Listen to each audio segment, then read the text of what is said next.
Log on, tune in, find out. Another good idea from Cambridge.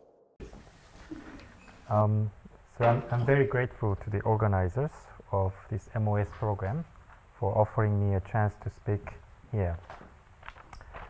So I'd like to speak about Kirwan blow-ups and some moduli spaces constructed from Kirwan blow-ups. Okay, so let me first remind you what Kirwan blow-ups mean. Kirwan blow-ups. Yeah. Okay, so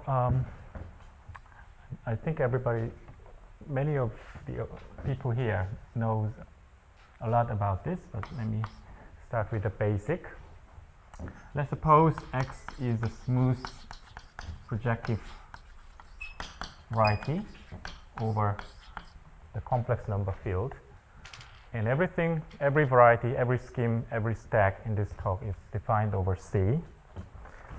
Let me fix an embedding of X into some big projective space. So we have a very ample line bundle OX1 here. And we suppose there is a reductive group G which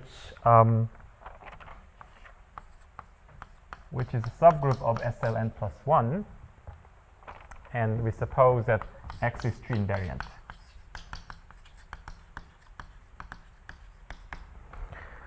Okay, and obviously the action is the matrix multiplication here. And the set of semi-stable points in this case is defined as the set of points in X such that there is a non-constant homogeneous G-invariant function polynomial f such that fx is non-zero. So certainly this is an open subset. By definition, it is clear that it's the same thing as X intersection with the semi-stable part of the big projective space. And inside this semi-stable locus, we have an open set of stable points, which is defined as the set of semi-stable points such that the orbit of X is closed in XSS, and furthermore, dimension of the stabilizer group is 0. Okay, this is open subset. Once again, this is the same thing as X intersection Pn stable part.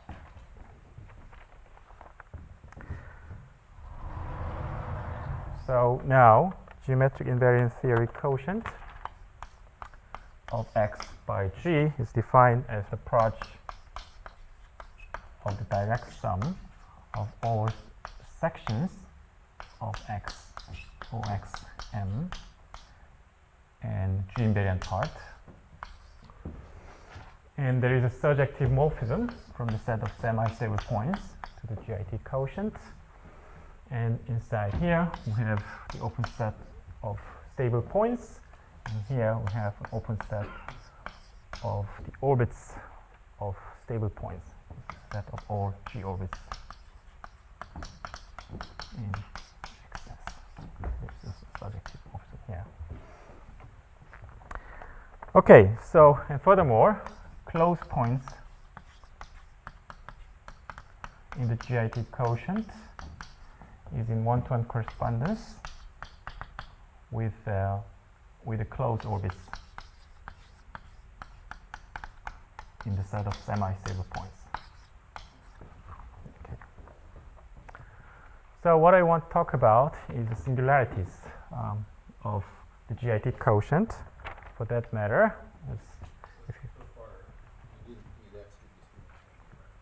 right. Right, right. So if you want to study the singularities of the GIT quotients, perhaps it's a good idea to think about Luna's et al. Slice theorem. So I'm going to use smoothness now. So suppose the orbit of a point, closed point x is closed in XSS.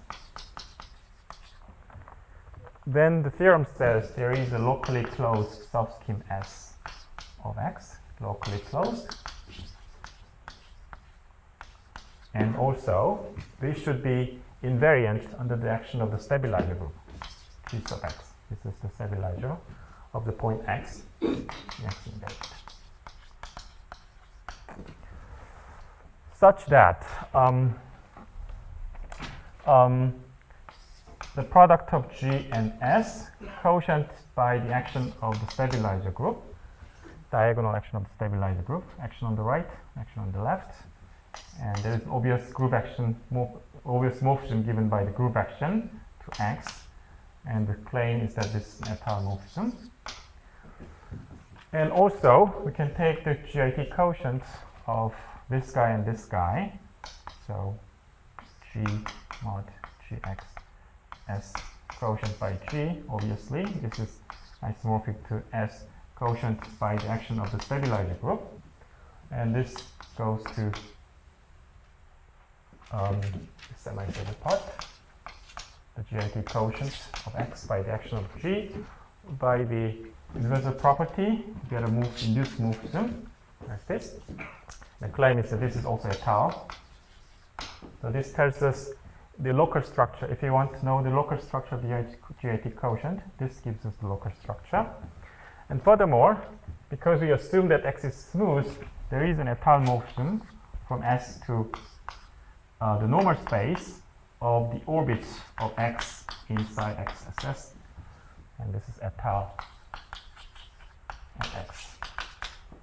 So if you're interested in the analytic type of the singularities, you can think of S as the normal space to the orbit at the point X. So, and then the Gx acts linearly on the normal space. So that's the et al. Slice theorem. So what it tells us is the following. Consequence of the et al. Slice theorem is that if the stabilizer group is finite for every point in XSS, this is equivalent to saying that every semi-stable point is stable. It's clear from the definition of stable points. You see that. So there are no strictly semi-stable points in this case. Then the GIT quotient has at worst finite quotient singularities, at worst orbifold singularities. So this is because the slice S is smooth, because it's et al., this vector space is smooth, and then locally it looks like S mod G sub X. This is finite group, smooth variety quotient by finite groups, it's orbifold singularities. So in other words, I can say this. X mod G is same as X S mod G. You can think of this as a smooth Lim-Mumford stack. So as a stack, this is smooth Lim-Mumford stack. However, if there is an infinite stabilizer group, well, and suppose I can suppose that the orbit of X is closed. Then the GIT quotient has more serious singularities.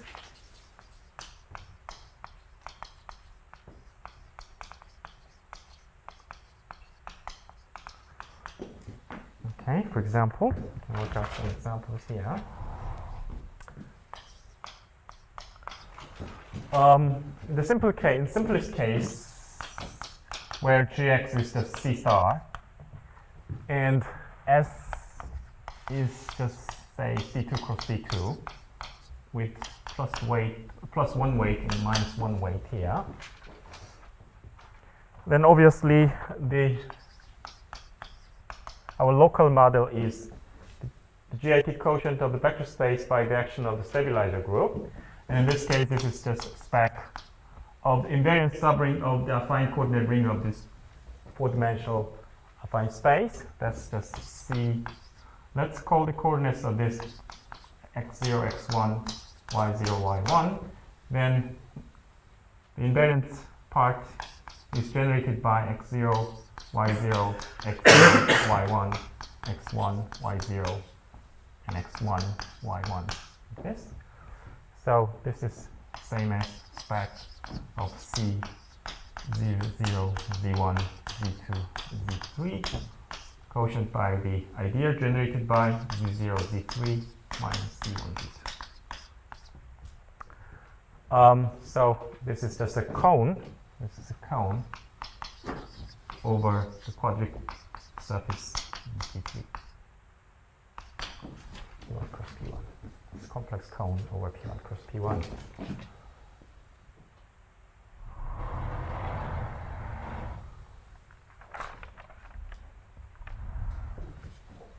Okay, next example. Let's think about more serious example. Now G is, let's say G is SL2C. Everything is over C. Now suppose S is a Lie algebra SL2, and we take n copies of SL2 here. And suppose SL2 is acting by conjugation diagonally. Then S GIT quotient of S by the action of SL2 looks like the following. So we have an orbit corresponding to 0 here. 0 here. This is the most singular point. And then, since this is the locus of 3-dimensional stabilizer, and then there is a locus of 1-dimensional stabilizers. This is the locus of 1-dimensional stabilizer. So this locus of 1-dimensional stabilizer is just a cone over Pn minus 1. And then each of the normal cone at each of these points here is exactly like this case. So we have normal cones here. And this normal cone in this case is just a cone over Pn minus 2 cross Pn minus 2. The same calculation above. So everything is a cone over this cone over Pn minus 2 cross Pn minus 2 over Pn minus 1. So the two things. So first of all, we can stratify the singularities with respect to the dimension of the stabilizer groups. This example tells us, and also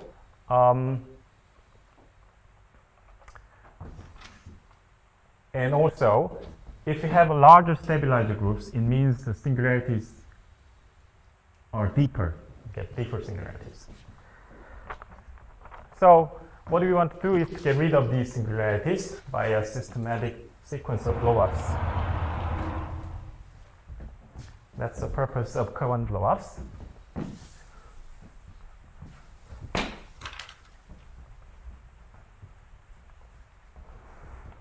Okay, so how do we do this? So step 1, we think about closed orbits in the set of semi-stable points. Then the first observation is that the stabilizer group in this case is always reductive. So this is a complexification of a compact Lie group. You can use the compact transformation group theory, for instance. That's good news. Secondly, we can give a stratification of the GIT quotient as follows. So we can index the strata as follows. First of all, we think about all possible stabilizers G sub x, where for those closed points x with whose orbits are closed. So these are all reductive subgroups of G. And then we think about all the identity components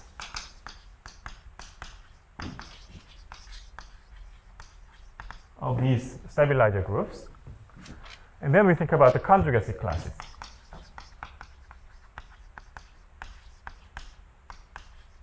So then these conjugacy classes index the strata of the stratification. So, so here's the index set, R of x. This is a set of all representatives of such conjugacy classes. Or we can just say it's the set of all conjugacy classes. Instead of saying that it's a set of all conjugacy classes, we can pick one representative from each conjugacy class. So we collect all of them. That's R of x. So one thing we can prove is that one thing that's proven is that, first of all, this is a finite set. There are many ways to see it, but perhaps the simplest way is to think of the moment map description. So each closed orbit in the semi-stable part intersect with the zero-level set of the moment map in symplectic geometry, and the zero-level set of the zero-level set of the moment map is compact. So there can be only finite number of conjugacy classes of stabilizer groups. There is not some character faces of the moment polytope. I'm sorry? You have a moment map. Yes, moment the map. image is a moment polytope. Is there a connection between the faces of the moment polytope and this index set? Yeah, I think so. It's very closely related. Especially, for instance, in the toric case, I think it's very clear. Right. What about in general? Looks very good.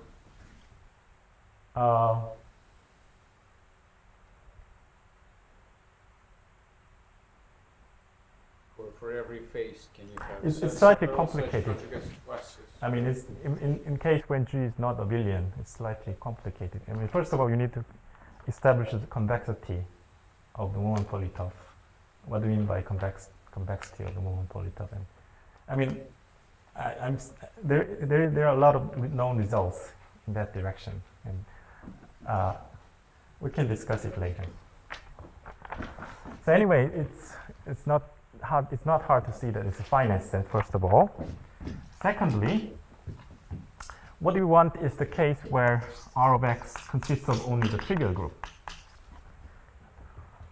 So what does that mean? It means that all the stabilizer groups are finite groups because we have taken the identity components. So that means there are no strictly semi-stable points. So it means that GIT quotient is an orbifold or smooth to the Mumford stack. So this is the case that we want.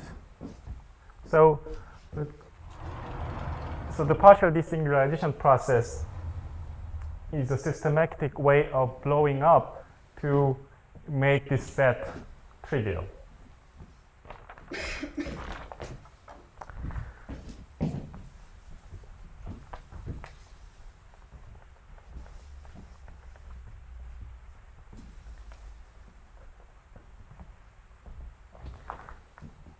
Okay, so number 3, so we define this index set R of x.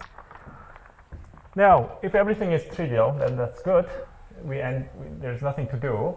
Suppose there is something which is not trivial in R of x.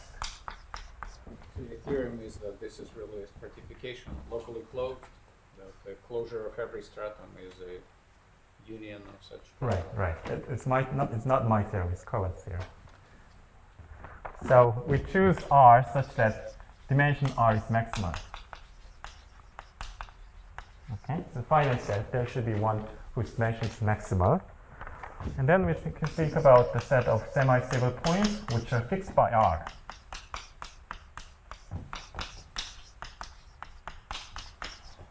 Okay, so this is a reductive group, so the fixed point locus should be smooth. Okay, and then we think about this condition, dimension R is maximal. That tells us that all the orbits of points in this set, if you take the union of all the orbits, it's smooth. It's because this is isomorphic to the product of G and ZSSR, quotient by the action of the normalizer of R. Because normalizer acts freely, it's also a smooth variety.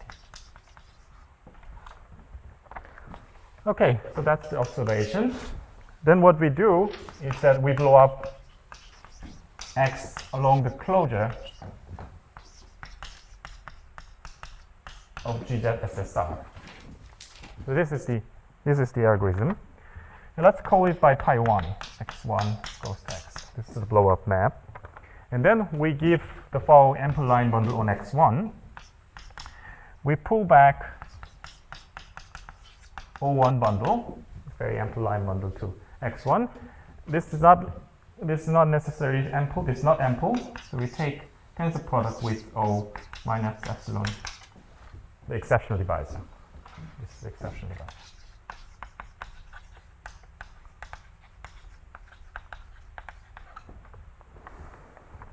Okay, so in the Kirwan theorem says the upshot of the blow up is the following.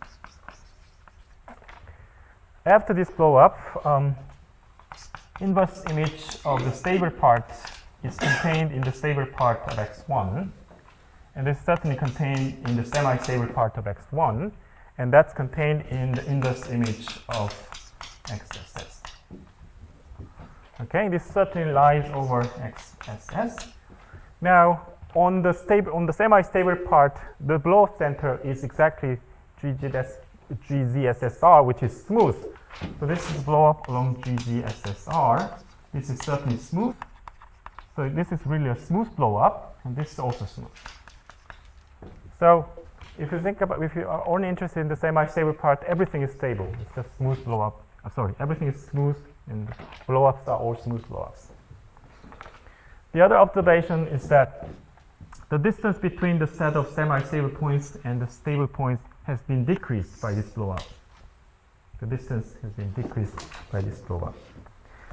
Well, I can make this more precise by this theorem.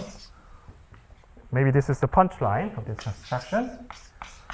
Index set for X1 is exactly index set of X minus the stabilizer group R. So the set is this set. We started with finite set. Now we get a strictly smaller set.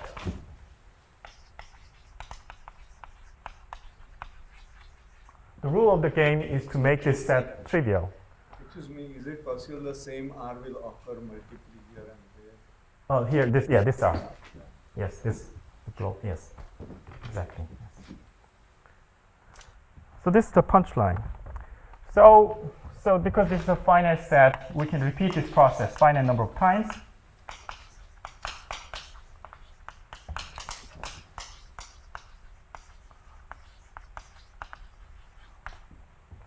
And then, as a result, we will get a variety which has no strictly semi-stable points. So we'll get something x tilde, which has only one, the trivial group in the index set. So because of this, the set of stable points is the same as the set of semi-stable points, and then you get a quotient, GIT quotient here. That's the same thing as the orbit space of stable points, and then it goes to XSS. This is a composition of blow-ups, smooth blow-ups, and deleting unstable points, and then the GIT quotient here. So this is proper, this is projective, this is proper morphism. And this guy has at worst orbifold singularities, so this is called the partial singularity.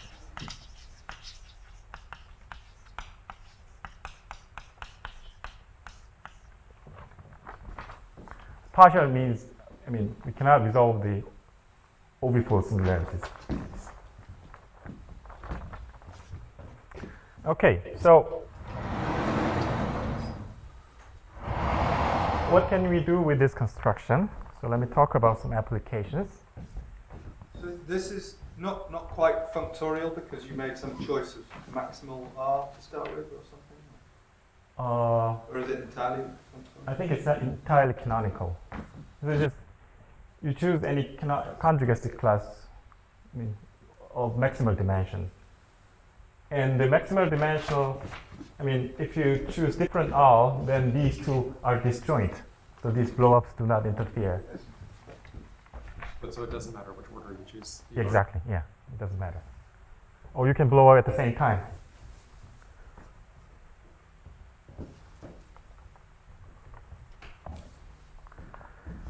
Okay, so here are some applications.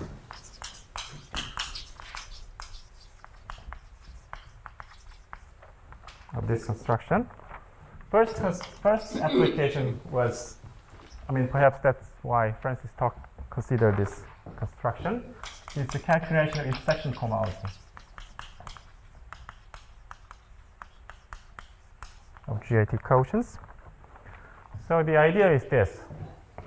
So we start with the equivariant cohomology of the smooth projective variety X by the Linz criterion for the degeneration of spectral sequences. This is isomorphic to the cohomology ring of X tensor with the classifying space of the identity component of G, and then we take invariant parts of the finite correction. So that just comes from the generation of spectral sequences. So here I use the fact that X is smooth projective variety. Okay, then we can, starting from this, the classifying space of the identity component. Identity component of G. Right. So from this, you can go to the stable parts of X. That looks infinite dimensional. I'm sorry? So G can't act freely, for instance. G. So the thing you wrote at the bottom is infinite dimensional. Is that right? Yeah, infinite dimension, right. So why can't G act freely? If G acts freely, then the thing at the top is finite dimensional. No, G doesn't act freely. It's impossible for G to act. I mean, G definitely has, I mean, there are big stabilizers at unstable points. I mean, yeah, it has to. There should be. It cannot act freely. Okay, so, and there's famous theory of Atiyah, Barth, and Kirwan, which tells us this homomorphism is surjective, this ring homomorphism is surjective, and then we can identify the kernel of this homomorphism, at least in principle. And then from here, I can go to the partial desingularization X tilde SS. Well, what is this? From X tilde XSS to X tilde SS, we need smooth blow-ups. As I said, on the semi-stable part, everything is smooth. So we can use, for instance, the blow-up formula of Griffiths and in the book of Griffiths and Harris. And with a little bit of more effort, you can also calculate intersection pairing as well. And then you have to delete unstable points, unstable strata. That can be taken care of by the Atiyah-Barth-Kirwan theory again. So from this to this, you can go. And then, because the stabilizer groups are all finite, if you use Q coefficients, or R coefficients anyway, then this is isomorphic to the cohomology of the quotient. Because the stabilizer groups are all finite, we have this isomorphism. And because it's orbifold, and we're using rational coefficients, it's isomorphic to intersection cohomology. And then from this, you can go down to the intersection cohomology of x mod mod g, because there is proper morphism to the quotient of x tilde to the quotient of x. We can use the decomposition theorem of Beilinson-Bernstein-Boolean endeavor. So you can think of the decomposition theorem as the analog of the Bloch formula for intersection cohomology, but actually it means a lot more. So the main application for this was about the moduli of vector bundles over smooth projected curve C. So this is the moduli of semi-stable vector bundles rank R, degree D, over smooth projected curve C. Okay, so there are strictly semi-stable points when R and D are not co-prime. So, so we can think about intersection cohomology of the singular moduli space. And also we can think about the cohomology of the partial desingularization of the moduli space, because we can construct this as the GIT quotient of the co-scheme by the action of some big group SLN. SLN plus 1.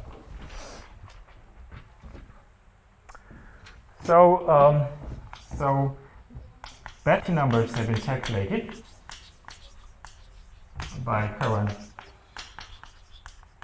1985 and 86. 85 for the partial desingularization, intersection cohomology in 86. And then we can calculate intersection pairings as well.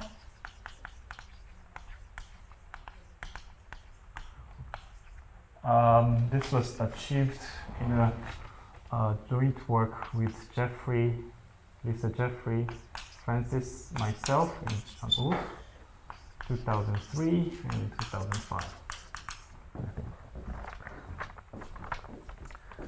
So that's the first application of the partial desingularization construction.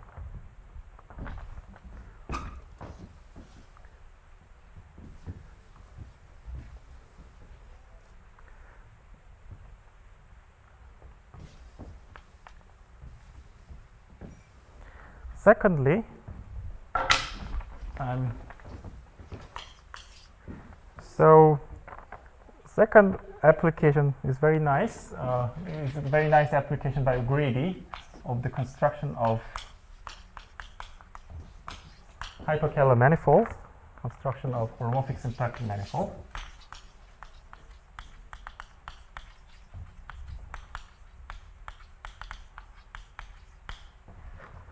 So what he did is the following. Suppose S is either a K3 surface or a abelian surface. Then he thought about the moduli of stable sheaves, semi-stable sheaves, of rank 2, first term plus trivial, second term plus even. And certainly, because these numbers are not co-prime, this is a singular variety. And then he applied the Cohen blow-ups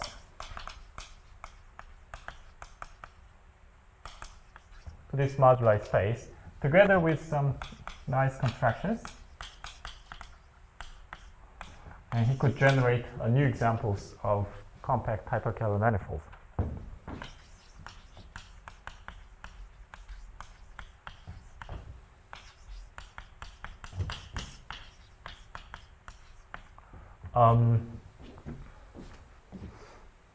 I mean, it is well known that there are not many known examples of hyperkähler manifolds, compact hyperkähler manifolds, and it's a new addition.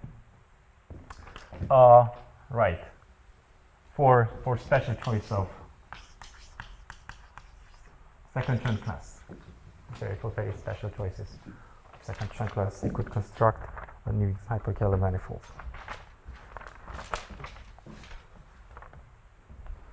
Okay, so I should skip this. I don't have time to explain this construction in detail, so let me just move on to the next application. The next application is about the moduli of weighted pointed curves. Okay, in this case now x is the product of 2n copies of P1, and G is SL2 or PGL2 acting diagonally. So, and the set of semi-stable points is worked out in many textbooks. Is the following: is a 2n tuple of points. You keep the symmetric line bundle. Oh, right. Sorry. Thank you. So, L is a symmetric line bundle. Right. Thank you. So, PI's are in points in P1, and the set of semi-stable points is the locus where no n plus 1 points are allowed to coincide. So this is the semi-stable locus. Well, in this case, the index set R of x consists of two elements, 1 and C star. And what is the C star fixed point locus? So, because it should be fixed by C star, each PI should be either 0 or infinity. So PI should be either 0 or infinity.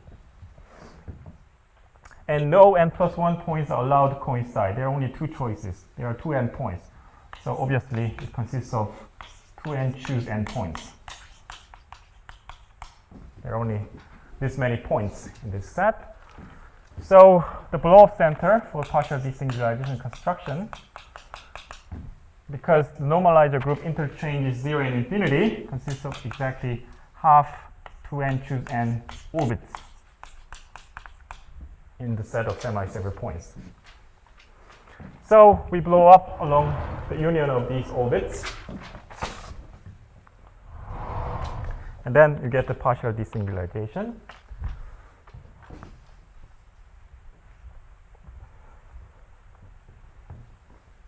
And the question is, what is it?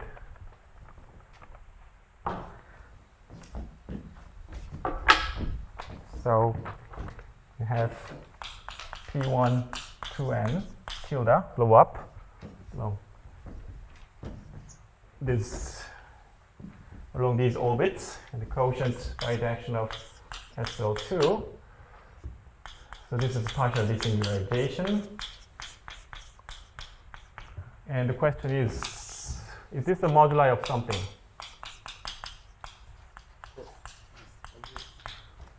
Yeah. Obvious?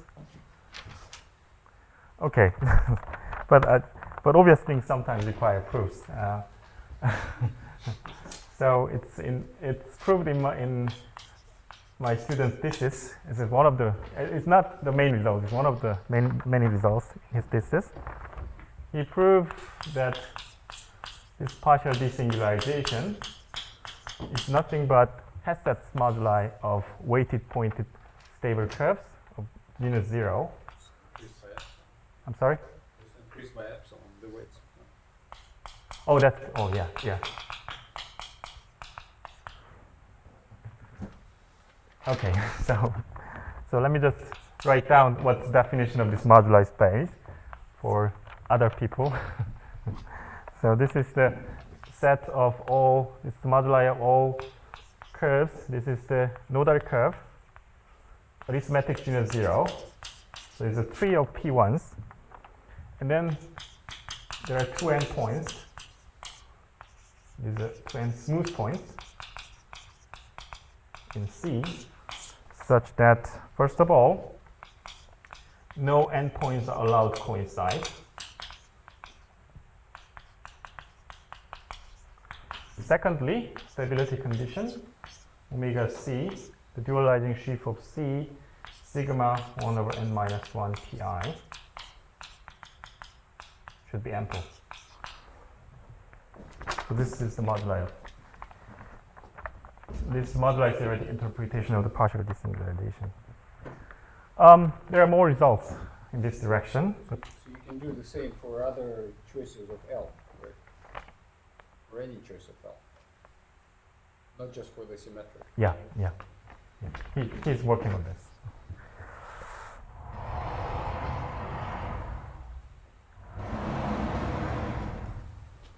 Okay, so and then we can also think about application to the moduli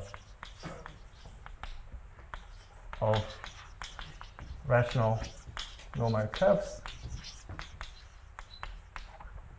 Okay. Okay, so rational normal curve is the image of a degree D map from P1 to PR. So, but it's the same thing as giving R+1 sections, because if you pull back O1, you get OD, so you have P1, OP1, P, that's a CD plus 1. Now you have to take out the, so we were interested in image, so I want to get rid of the parameterization of P1. So I can say the smooth rational normal curve in PR of degree D is nothing but an SL2 orbit in the projective space P home. You need R+1 sections of this OP1D, which is CD plus 1. So if you choose R+1 sections, then you get of rank 3 anyway. You get a rational normal curve of degree rank 3. Sorry, rank D, rank maximal rank 3 plus 1. So, and these things can be compactified by the stable map space PRD, and these things can be compactified by GIT quotient P hom CR plus 1 CD plus 1 by the action of SL2. And it's well known that there is a morphism from here to here constructed by Giventhal, Jun Lee, and studied by Mustacha, and so on. So let me talk about a very simple case of just very simple case. Is this on direct? Is that Giventhal's quasi-map? Quasi-map space. Giventhal studied before the quotient. Giventhal, Jun Lee. Everything is before the quotient, but we can take the GIT quotient because the morphism is equivariant. Right, so the result is very simple. So suppose when Z is equal to 2, then M0 bar PR2, space of conics, is nothing but the partial desingularization.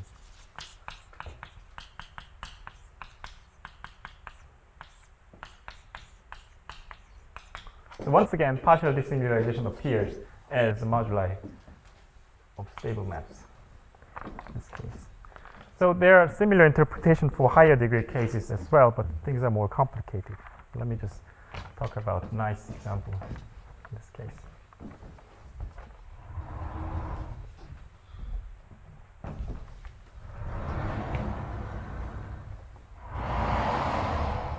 So many nice moduli spaces interact nicely.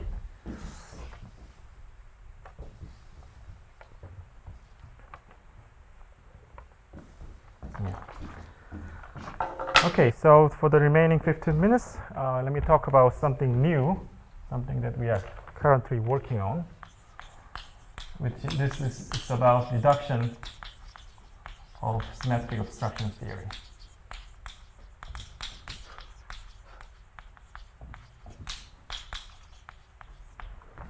Okay, this is joint work with Jun Lee. This is an ongoing project. So let me explain the problem here. So X is, once again, X is a scheme, or you can say it's the Mumford stack anyway. It could be, now it could be, it's not, I don't assume this to be smooth anymore. It could be very, very singular. But let's suppose this has a symmetric obstruction theory.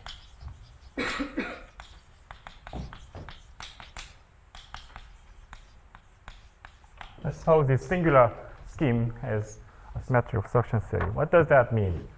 It means that you need a complex of coherent sheaves. So sheaf complex of coherent sheaves. And then there should be a morphism to the cotangent complex. So this is cotangent complex. It's easy to describe the truncated cotangent complex of X if you embed X into smooth Y. And let's denote the ideal sheaf of X by I sub X. And truncated cotangent complex is just Ix divided by Ix squared. Differential goes to omega Y, 6x.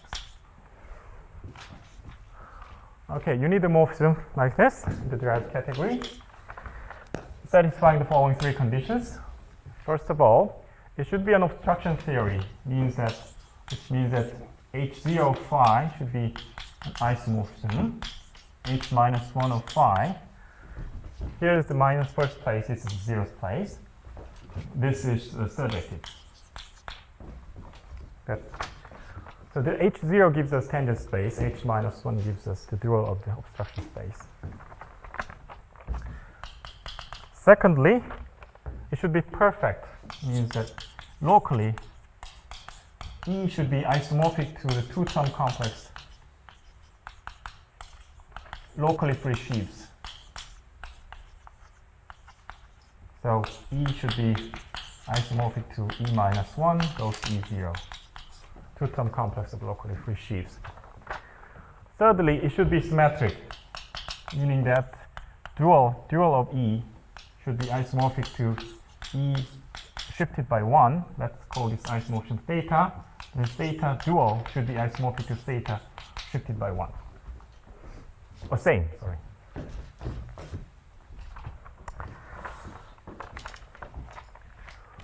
Okay, if you have a morphism between complexes of sheaves satisfying these three conditions, then we say this is scheme with symmetric obstruction theory. And there's a very nice result theorem by Kai-Berendt, which tells us that locally I can always embed X into some smooth Y, and then I can find homomorphic one form. I can find one form, omega, such that X is a vanishing locus of omega. And perfect obstruction theory, the symmetric obstruction theory, is isomorphic to tangent bundle of Y restricted to X goes to omega Y restricted to X. And this is C omega. Now, Need omega to be closed on restriction to X. You need omega to be almost closed. almost close, yes.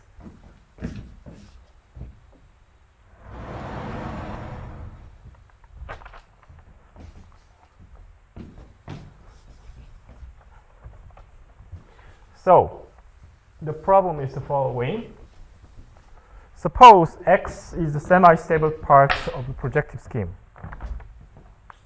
Suppose a reductive group G is acting on a projective right X bar in some projective space N linearly, and suppose X is the semi-stable part of the projective scheme X bar. Well, then GIT quotient exists.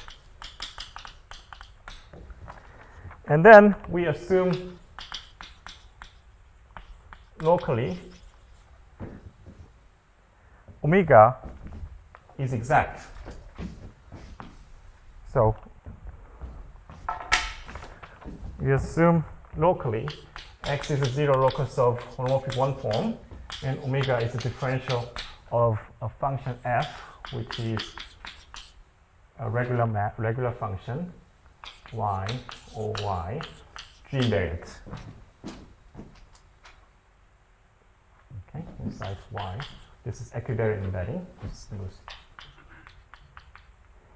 So the only assumption here is that the omega is an exact one form.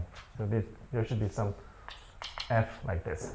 So this is satisfied when we are interested in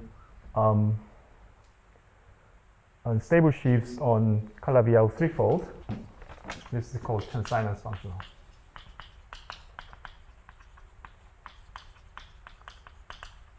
Let's assume this. Now, what we want to do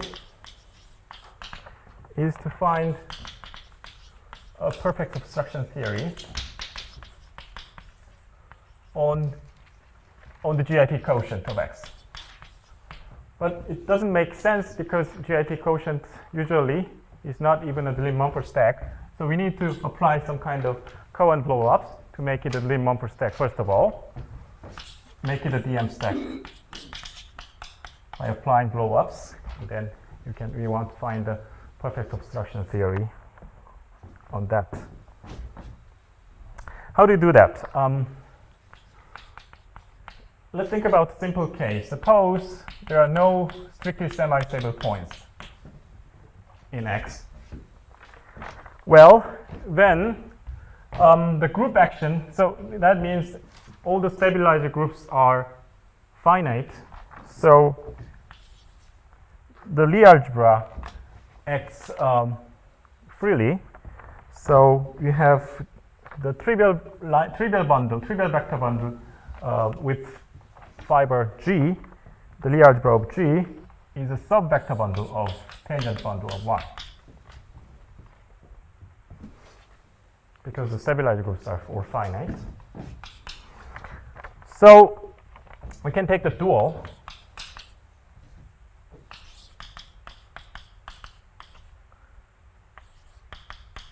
This is surjective.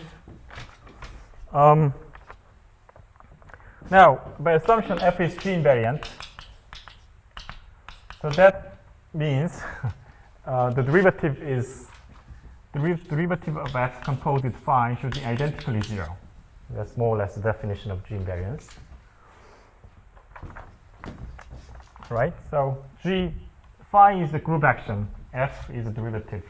The derivative in the direction of the vector field of the group action should be trivial. So that means phi composed with omega is identically 0. So that means omega is a section of the kernel bundle of phi. Because this phi is a surjective motion, kernel is a vector bundle. So omega is a section of this kernel bundle. So we can think about the kernel of phi dual vector bundle. And then it goes to Ix mod Ix squared.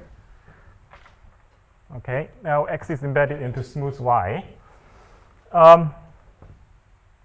Because omega is a section of kernel phi, I can take the composition with omega. Because omega is vanishing on X, the motion goes to I0 of X. Then differential d omega y restricted to X. Omega y restricted to X. The composition gives me d omega. So this two-term complex is E. This two-term complex is the cotangent complex. So this is a reduced perfect obstruction theory.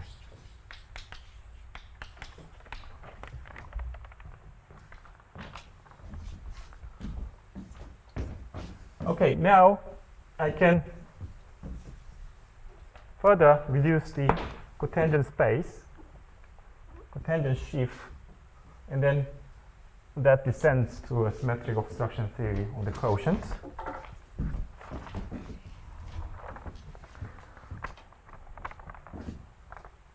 Okay, so there is a distinguished triangle. The quotient, distinguished triangle of cotangent complexes, Gx dual.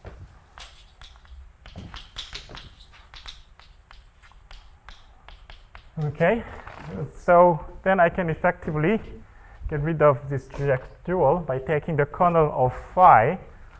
So kernel of phi dual goes to corner of phi, that descends to give us perfect obstruction theory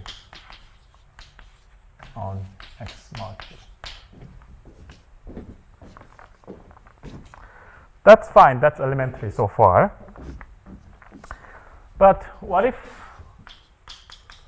now you want to think about the case when there are strictly semi-stable points. So this is how we can do.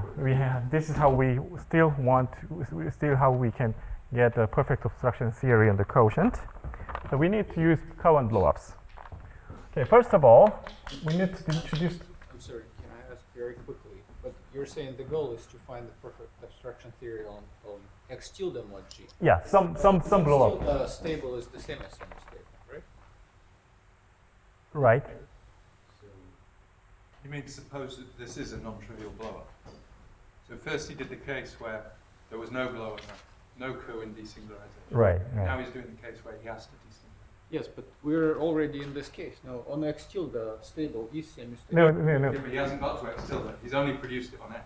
But the goal is to do it on X tilde. We don't know when. So Just- he did it in one case where X tilde equals X. Now he's doing it in the case where X Yes. tilde is not equal. Right. I see. On X We don't know whether there You is an don't have obstruction that. theory on X tilde. We don't have. Okay. Right. So we need the notion of intrinsic blow-up. Oops, I don't have enough time. Sorry. So we introduced this notion in our previous paper in the archive.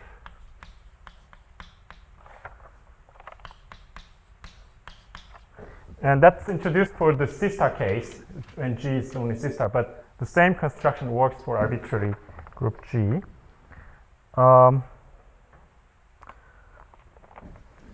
sorry, I'm running out of time, so I can't explain the details. So the point is this, I mean, I can embed X into smooth variety Y, G equivalently. And then I can apply Kirwan's blow-up for the smooth Y. And there is a process of constructing a blow-up X tilde of X, which is independent of the choice of the embedding. So that's what we call intrinsic blow-up. This X tilde is independent of the choice of the Y embedding.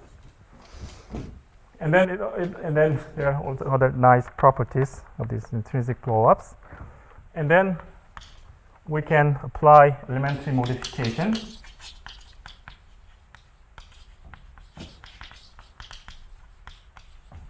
of phi. If phi were surjective, means phi was here. If this is surjective, then we can reduce the perfect obstruction theory. But if there is a point with infinite stabilizer groups, this is not surjective anymore. That causes trouble. So we keep blowing up, and then we apply elementary modification to make phi surjective.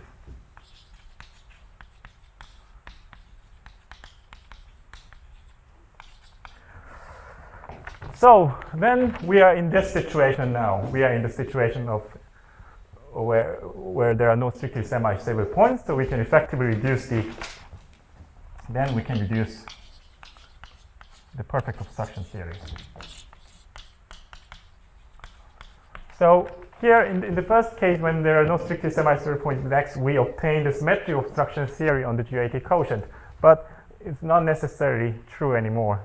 We get a perfect obstruction theory, but it's not necessarily symmetric obstruction theory. So the application that we have in mind is to make sense of generalized DT invariant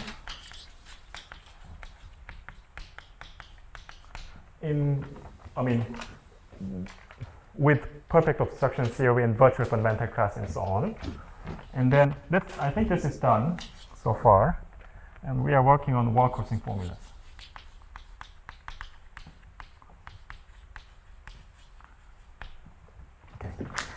Thank you very much. I'll stop here.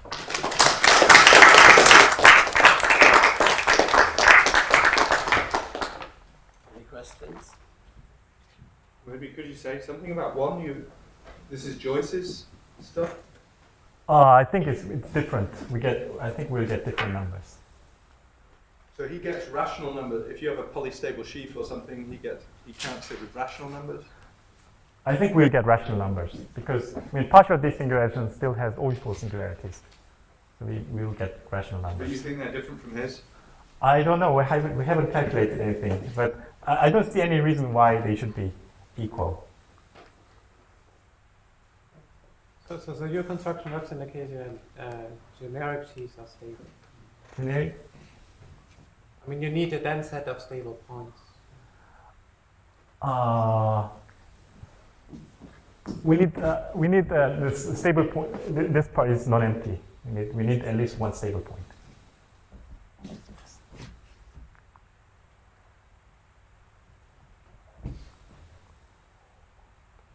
Any more questions? Yes. I mean, actually, do these Kirwan blow-ups behave well with respect to changing polarization? Can you describe explicitly? That's difficult. Even in the surface case, studying wall crossing in terms of GIT is very challenging. But there are some previous works, and we hope the similar. So even if your ample-line bonded course is a simple wall, you need several GIT flips. Things are more complicated. But anyway, we are optimistic. I think that's how you construct Kirwan blow-up, right? You change the linearization a little bit, increase it, and that's how you get the Kirwan blow-up. No, it's different. Changing linearization gives you different desingularization.